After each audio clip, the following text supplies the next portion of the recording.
guys, here's a little day in my life vlog. It started off at 7 a.m, so bright and early. Don't know what got into me, but I literally crawled out of bed and sat on my floor to do a meditation. And then I got up and made my bed so I wouldn't crawl back in. I turned up the music in my headphones all the way so I could stretch and journal.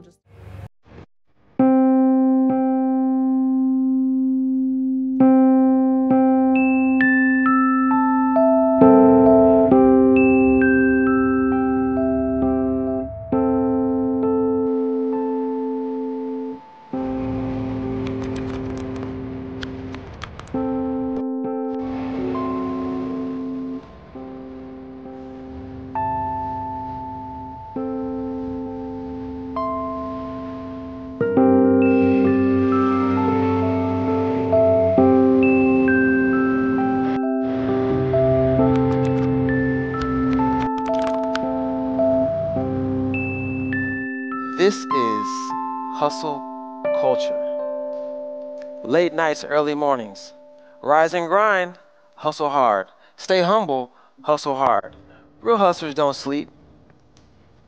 The Urban Dictionary defines hustle culture as the glorification of working very long hours in hopes of reaching one's professional goals while having a disregard for their health and relationships with loved ones.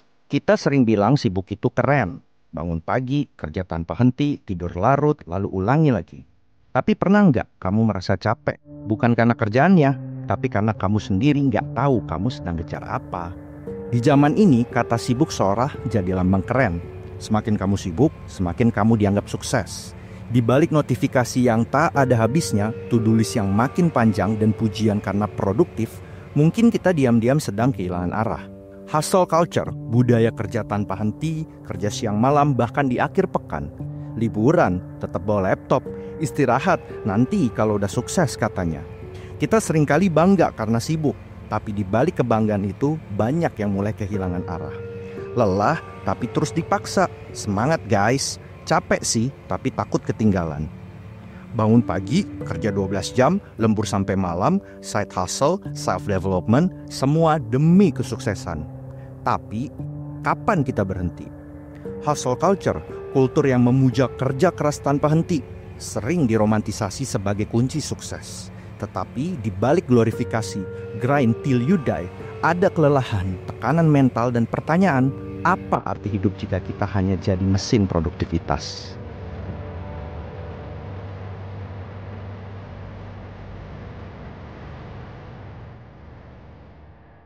Teman-teman, saat ini saya ingin mengajak teman-teman untuk berhenti sejenak dari kesibukan, dari target, dan dari kejaran waktu. Karena bisa jadi budaya yang kita anggap normal ini sedang diam-diam menguras dalam diri kita. Nah, mari kita yuk sama-sama coba kita kaji apa sebenarnya yang terjadi di balik fenomena hustle culture ini secara data dan angka. Nah, Bank Red Survey mencatat di tahun 2023, 52% pekerja di Amerika Serikat memiliki side hustle. Nah, ini tuh ada peningkatan dari yang sebelumnya di angka 34% pada tahun 2020. Nah, survei Gallup juga mencatat di tahun 2023 sebanyak 38% millennials memiliki bahkan lebih dari satu side hustle. Nah, jika kita mau menganalisa fenomena budaya hustle culture ini dari sisi lama dan durasi bekerja, menurut survei yang dilakukan oleh Gallup, 52% pekerja di Amerika Serikat itu bekerja lebih dari 40 jam dalam waktu 1 minggu. Dan menurut Jobstreet, spesifik di perusahaan-perusahaan yang bergerak di sektor teknologi atau yang sering kita sebut dengan tech company, khususnya perusahaan startup, karyawannya itu bekerja lebih dari 10 jam sehari. Nah, berikutnya menarik untuk kita melihat adanya fenomena tekanan untuk kelihatan sibuk atau terlihat sibuk pada anak muda. Nah, Jobstreet mencatat bahwa 45% pekerja muda yang berusia 22-30 tahun merasa adanya tekanan untuk terlihat sibuk. Nah, jika kita ingin membaca bagaimana fenomena perkembangan tren hustle culture ini, ada baiknya kita juga melihat dari survei yang dilakukan oleh LinkedIn. Sebagaimana yang kita tahu, ini adalah sebuah platform yang bergerak di bidang jejaring bisnis dan karir, di mana LinkedIn mencatat adanya peningkatan 70% postingan dengan hashtag atau tagar hustle culture sejak tahun 2020. Nah, bagaimana jika kita mau melihat fenomena hustle culture ini di negara kita di Indonesia? Nah, menurut survei yang dilakukan oleh Populix, 41% pekerja di Indonesia ini punya side hustle, di mana ini didominasi oleh mereka yang berusia 25 sampai 34 tahun. Nah, mereka-mereka ini umumnya memiliki side hustle pada platform seperti Shopee Seller sebanyak 35% ataupun Go Freelance sebanyak 22%. Nah, senada dengan itu, Populix dan BPS juga mencatat bahwa terdapat 14,5 juta pekerja informal, termasuk side hustle di dalamnya, yang bekerja secara side hustle di sektor digital. Dengan penghasilan rata-rata mereka ada di interval 2,1 sampai 5 juta per bulannya yang mereka dapatkan dari side hustle ini. Nah, dari data-data yang mungkin tadi saya udah jelaskan, pertanyaan reflektifnya adalah mengapa mereka memiliki side hustle? Ya tentunya adalah untuk penghasilan tambahan. Dan juga mungkin ada persiapan menghadapi resesi gitu ya, kalau jika terjadi resesi ekonomi di negara tersebut. Dan juga menurut GoTo Financial adanya fleksibilitas waktu dalam side hustle, sehingga mereka tetap bisa bekerja secara tetap dan permanen di sebuah perusahaan sambil nyambi memiliki side hustle untuk mendapatkan penghasilan tambahan karena adanya fleksibilitas waktu di side hustle ini. Stay hungry, stay foolish. And I have always wished that for myself. And now, as you graduate to begin anew, I wish that for you. Stay hungry, stay foolish. Yeah, my workload went up from about, 70 to 80 hours a week to probably 120. So, yeah, I go to sleep, I wake up, I work, go to sleep, wake up, work, do that 7 days a week. I'll have to do that for a while. So no choice. But I think once Twitter is set on the right path, I think it is a much easier thing to manage than SpaceX or Tesla. Is capitalism delivering the good life? It depends on what time period you're talking about. Sometimes capitalism leads people to have to work more and more and they lose control of their time. With the development of industrial capitalism in the late 18th century, you start to get increases in hours of work. And for about a century, you have steady increases in the amount of time that people are working. The working day gets a bit longer, and you may remember those really long hours that you read about in the Industrial Revolution, particularly women and children working 16-hour days, 18-hour days, literally getting worked to death. Budaya ini lahir dari narasi yang dibangun bertahun-tahun, bahwa sukses hanya untuk mereka yang kerja paling keras. Lihat Elon Musk, Steve Jobs, atau tokoh-tokoh inspiratif lain. Kita dengar kisahnya tapi kita lupa konteksnya. Mereka punya tim, akses, dan sistem, tapi yang diingat kita hanya satu, mereka tidak pernah tidur. Hustle culture, budaya mengagungkan kerja keras, sering dibungkus dengan narasi inspiratif, no pain, no gain, sleep when you're dead, and hustle now, relax later. Aku takut ketinggalan. Kalau nggak hustle, ya nggak bisa bersaing.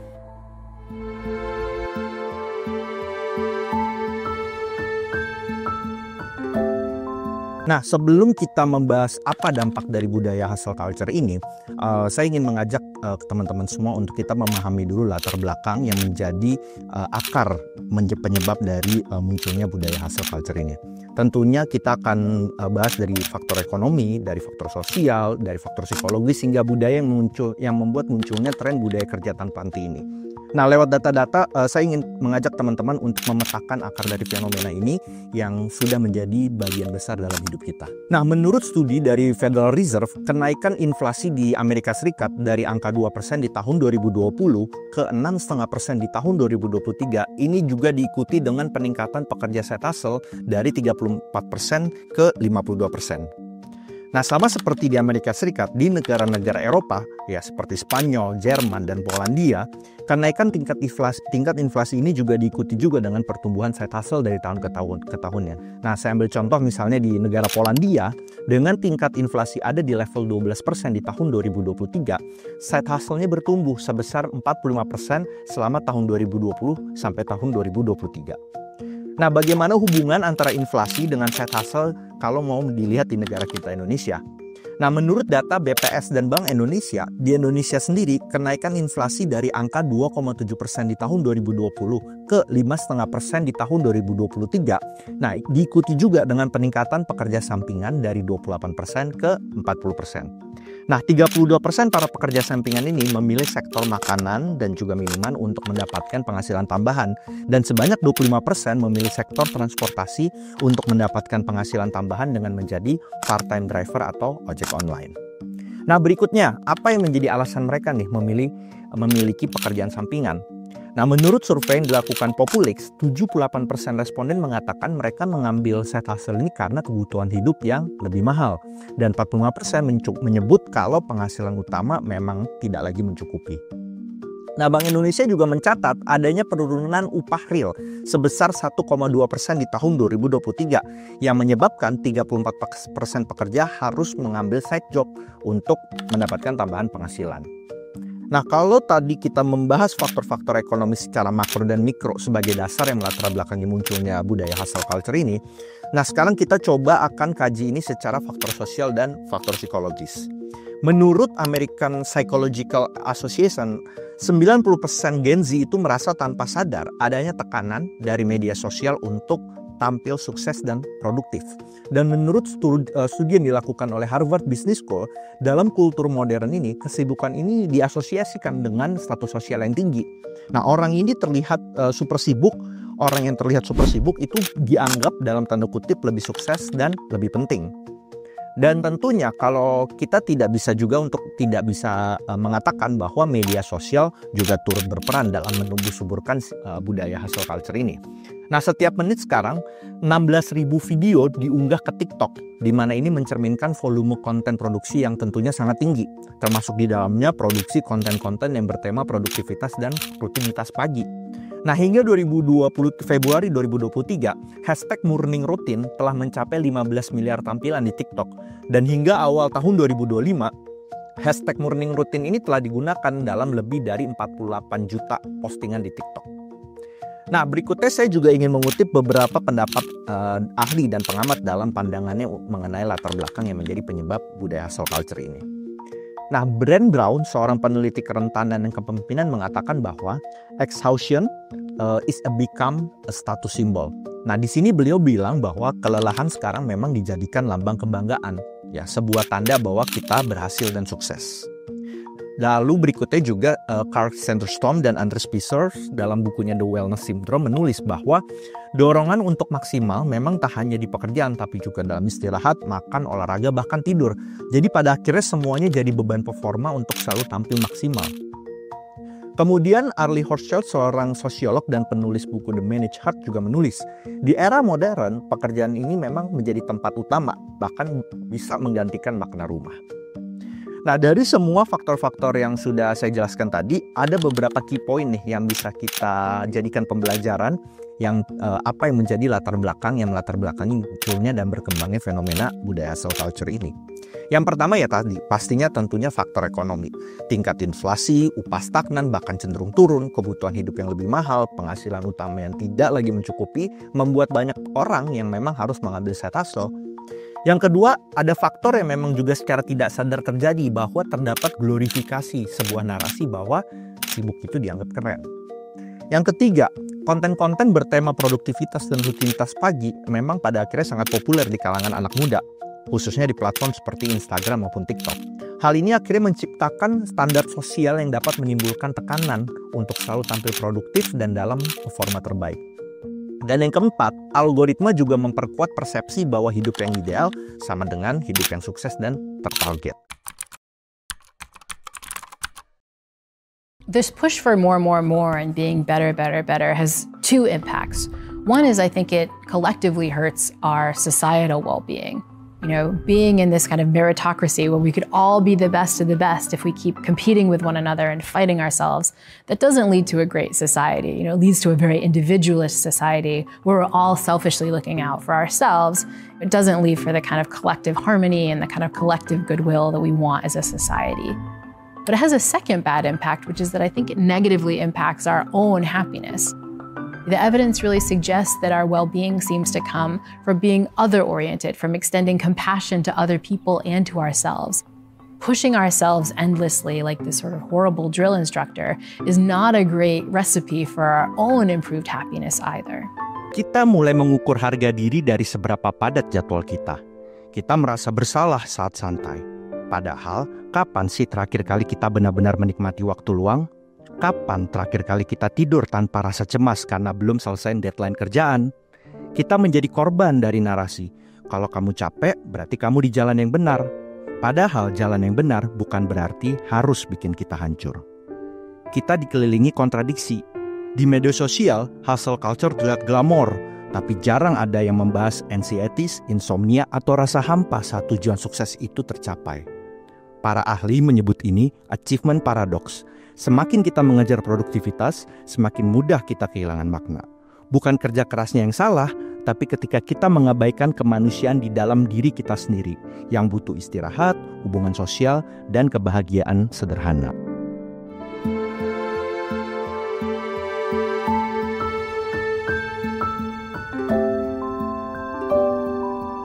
Teman-teman, hustle culture ini sering kita anggap sebagai jalan menuju sukses ya. Tapi emang bener gak sih kayak gini?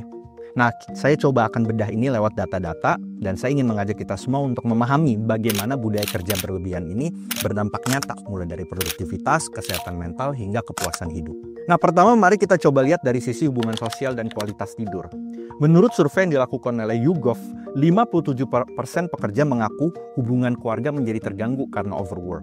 Dan menurut survei Creative Economy Agency, 65% freelancer mengalami gangguan tidur karena tekanan harus mengejar dan menyelesaikan deadline. Nah, lalu bagaimana hubungannya dengan stress level? Gallup State of the Global Workplace mencatat bahwa 44% karyawan global mengalami tingkat stres harian. Dan menurut Deloitte Global Millennial dan Gen Survey, 46% Gen Z dan 38% generasi milenial mengatakan mereka merasa burnout karena tekanan pekerjaan yang terus-menerus. Nah, bagaimana dampak dari budaya hustle ini terhadap kesehatan mental? Menurut Mindshare Partners, di tahun 2021, 76% karyawan mengalami masalah kesehatan mental di tempat kerja mereka selama 1 tahun terakhir. Dan menurut data Kementerian Kesehatan Republik Indonesia, di tahun 2023 terdapat 40% kasus konseling kesehatan mental pekerja terkait stres. Lalu bagaimana hubungan antara hustle culture ini terhadap depresi dan juga produktivitas? Menurut WHO, pekerja dengan jam kerja lebih dari 55 jam dalam 1 minggu beresiko 35% lebih tinggi terkena depresi. Dan berdasarkan studi Stanford, produktivitas akan turun sebesar 25% setelah bekerja lebih dari 50 jam per minggunya. Nah, saya coba juga akan mengutip beberapa pendapat pengamat, penulis, dan ahli dalam melihat dampak fenomena budaya hustle culture ini. Dr. Laurie Santos, seorang profesor dari Yale University, pengajar The Science of Well-being, mengatakan bahwa kita sering salah kira dengan menyangka pencapaian membuat kita ini bahagia, padahal yang dibutuhkan lebih dari sekedar kerja. Lalu Emma Gannon, penulis The Multi-Hyphen Life, menulis juga bahwa budaya hustle membuat istirahat terlihat buruk, padahal justru istirahat adalah bentuk perlawanan terhadap sistem yang melelahkan ini. Jadi ada beberapa key point ya yang bisa menjadi bahan pembelajaran kita untuk memahami dampak dari budaya hustle culture. Yang pertama adalah budaya kerja terus tanpa henti memicu kelelahan, ya baik fisik maupun mental. Pada akhirnya, hustle culture mempercepat jalan menuju burnout. Kedua, terlalu sibuk tidak membuat kita lebih bahagia. Justru meningkatkan resiko fisik dan juga menurunkan kualitas hidup, juga hubungan sosial. Yang ketiga, kerja berlebihan atau overwork menciptakan illusion of productivity. Maksudnya adalah kerja berlebihan malah menurunkan produktivitas. Nah, yang keempat, budaya ini menciptakan tekanan sosial untuk selalu dalam tanda kutip baik-baik saja, padahal udah sangat-sangat lelah. Kelima, hustle culture ini tidaklah netral. Ya, ia adalah sistem sosial yang menciptakan identitas melalui kelelahan. Dan yang terakhir, hustle culture bukan sekedar tren, tapi refleksi dari nilai ekonomi dan sosial yang menjadikan manusia sebagai brand pribadi. Have you ever tried to fix your chronic lack of energy by getting more sleep, only to wake up still feeling exhausted? If that's you, here's the secret. Sleep and rest are not the same thing. We have incorrectly combined the concepts of sleep and rest, and in doing so, we have dumbed down rest to the point it appears ineffective. You see, sleep is only one part of the big picture. It's only one of the 7 types of rest. Udah saatnya kita perlu melakukan redefinisi apa itu arti sukses. Sukses bukan soal 24/7 kerja keras, tapi tentang keseimbangan, tentang tetap waras, tetap bahagia, tetap hidup. Rehat itu bukan dosa, jeda itu bukan kemunduran, itu bagian dari perjalanan. Bukan seberapa banyak kita bekerja, tapi seberapa bermakna hidup kita. Mari kita sama-sama sejenak berefleksi. Slow productivity, fokus pada kualitas bukan kecepatan. Boundaries, pisahkan waktu kerja dan waktu istirahat. Self-compassion, ingat kamu bukan mesin.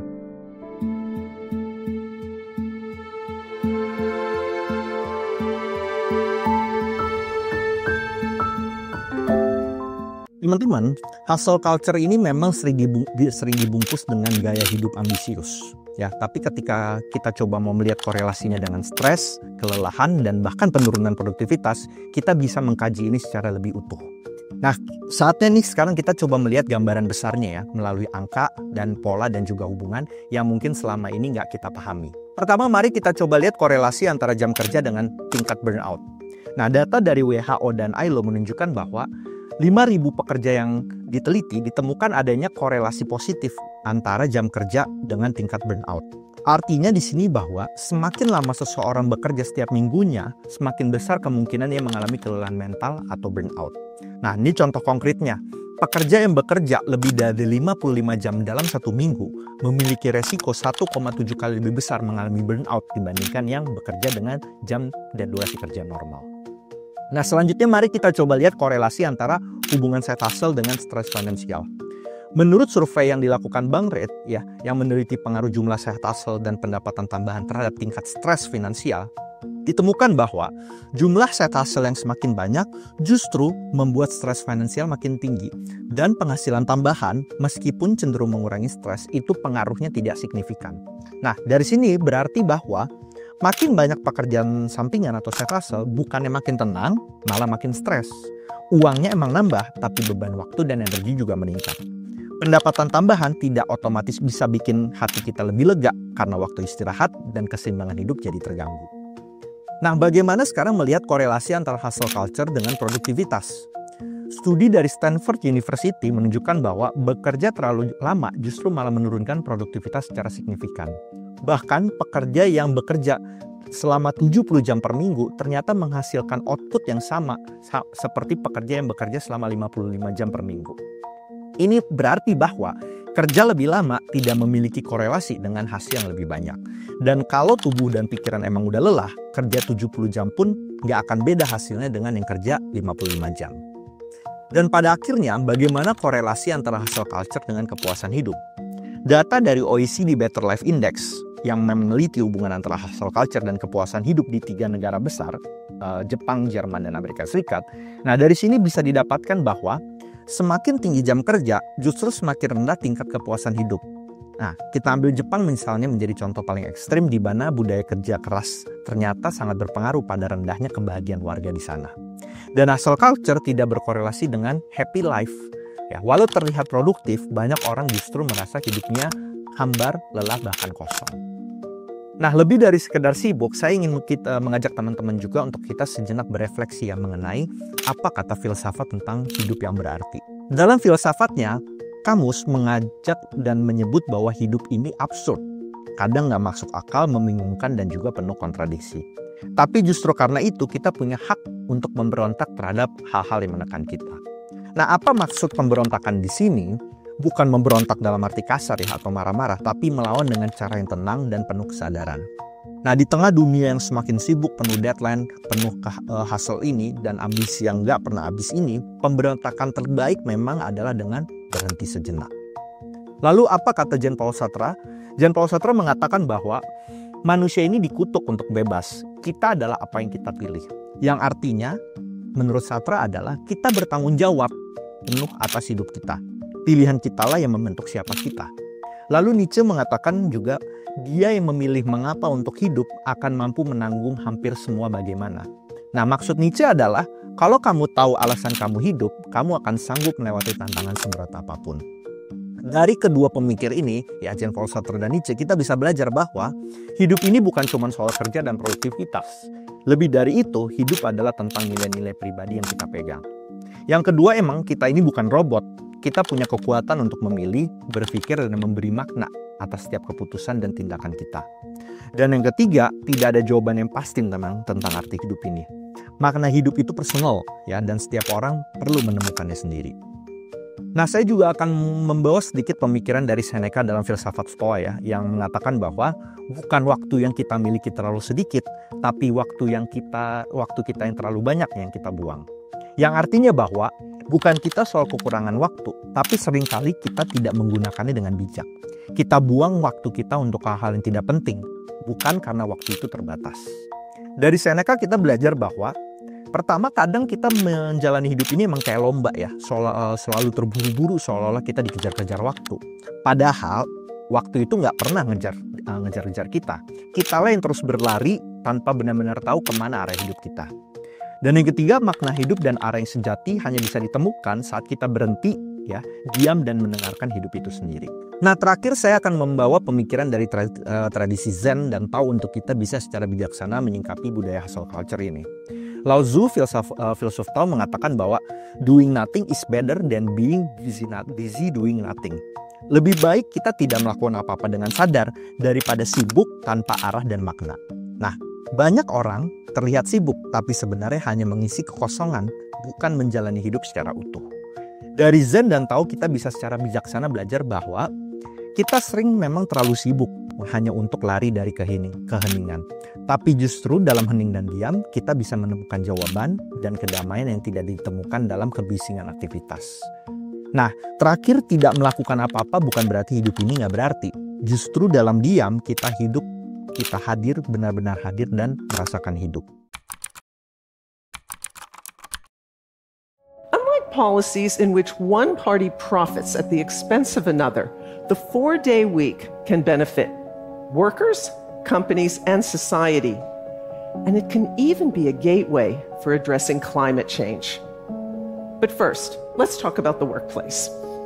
For nearly a decade, companies and governments have been experimenting with shorter hours with no cuts in pay. While the results do vary, the research shows that people are less stressed, value their jobs more, and have better lives outside of work. In most cases, they are as productive in 4 days as they are in 5. Companies can also see benefits through lower turnover and a higher quality applicant pool. Less burnout reduces healthcare costs, mistakes, and poor service. Hustle culture mungkin nggak akan pernah hilang, tapi kita bisa memilih untuk tidak terjebak di dalamnya. Karena hidup bukanlah daftar pencapaian, tapi momen yang kita bisa alami sepenuhnya. Kalau kamu merasa lelah, nggak apa-apa kok untuk berhenti sejenak, dunia nggak akan berakhir. Dan mungkin di saat itulah kamu benar-benar mulai hidup. Mungkin kita tidak harus selalu sibuk untuk merasa bernilai. Mungkin diam juga adalah bentuk pencapaian, karena istirahat bukan tanda malas, tapi tanda bahwa kita masih manusia.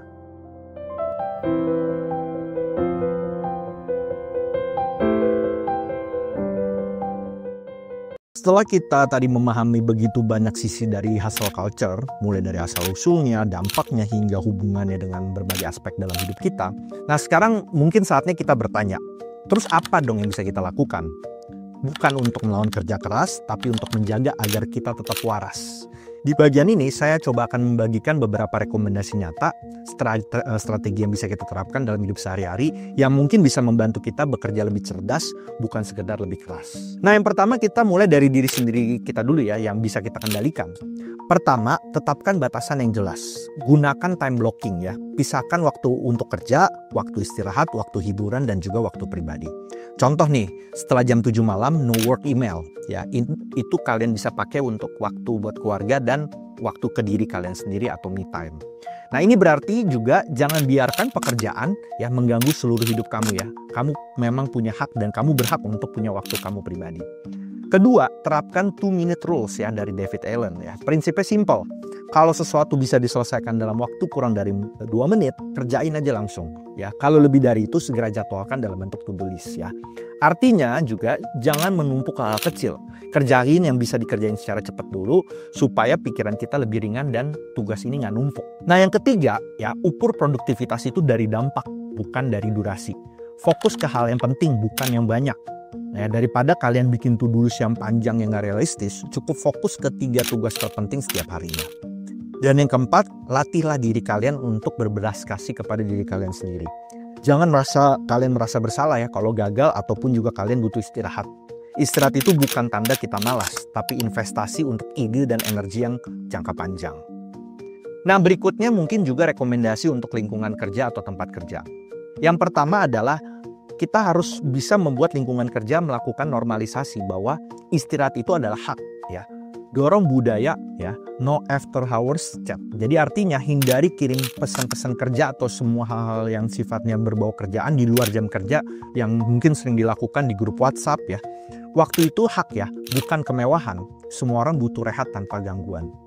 Yang kedua ya, kalian juga bisa unfollow akun-akun yang mempromosikan hustle porn ya atau konten-konten glorifikasi kerja terus-menerus ya. Sebaliknya, kalian bisa mulai follow, cari inspirasi dari akun-akun yang menunjukkan kerja keras seimbang atau work-life balance ataupun juga self-care. Ingat ya, isi media sosial kamu itu sangat mempengaruhi cara pandang kamu ya. Kurasi ya konten-konten yang sehat, maka kamu akan memiliki pikiran yang sehat. Dan yang ketiga, mulai coba diskusi terbuka dengan rekan kerja dan tim di kantor atau di tempat kalian bekerja soal burnout ini. Ajak rekan kerja tim kalian untuk bisa mulai membicarakan mental health checking ya, bisa pada saat meeting atau diskusi dan lain sebagainya. Artinya di sini adalah bicara soal stres dan burnout itu memang harus kita sama-sama yakini itu bukan kelemahan. Justru bentuk kepedulian kita terhadap sesama tim ataupun juga rekan kerja. Lalu berikutnya yang mungkin sering dianggap sepele ya adalah lindungi atau proteksi diri kalian sendiri. Nah, kerja keras itu memang penting, tapi tanpa perlindungan atau proteksi diri kamu ini bisa habis karena satu kejadian. Ya, satu kecelakaan atau penyakit serius aja bisa menguras seluruh tabungan kamu dan menghentikan perjalanan kamu.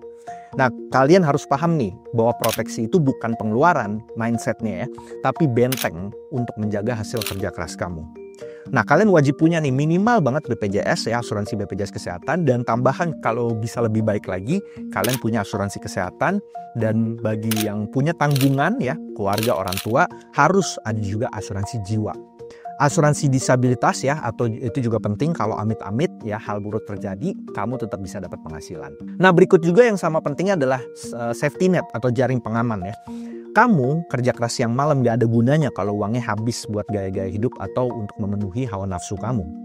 Ya nggak ada yang bisa prediksi ya, misal kalau kamu di PHK, ya amit-amit ya kalau terjadi resesi atau kayak waktu 4-5 tahun lalu kayak terjadi pandemi COVID ya. Siapin dana darurat ya, 6-12 kali pengeluaran bulanan kamu dan tempatkan dana darurat ini di instrumen liquid seperti reksadana pasar uang atau RDPU ataupun juga deposito. Dan mulai harus ada komitmen untuk diri kamu sendiri untuk investasi jangka panjang ya, seperti cicil emas ataupun juga saham ataupun reksadana ataupun bentuk investasi lainnya. Dan yang terakhir, nggak ada salahnya nih untuk mulai coba hitung ya, berapa angka kebebasan finansial kamu ya untuk mengantarkan kamu ke exit plan dalam hidup kamu. Ingat ya, exit plan ini bukan berarti kamu berhenti kerja sepenuhnya, tapi berhenti dari kerja terpaksa dan berganti ke kerja yang bermakna. Nah, caranya gampang ya, kalian bisa cari di googling ya, misalnya contoh, hitung pengeluaran ideal kamu per bulan. Contoh, kamu hidup ideal ya, nggak kurang, nggak lebih, sekitar 10 juta per bulan, dan dari 10 juta per bulan itu kalian kalikan dengan angka 300, berarti didapatkan angka 3 miliar.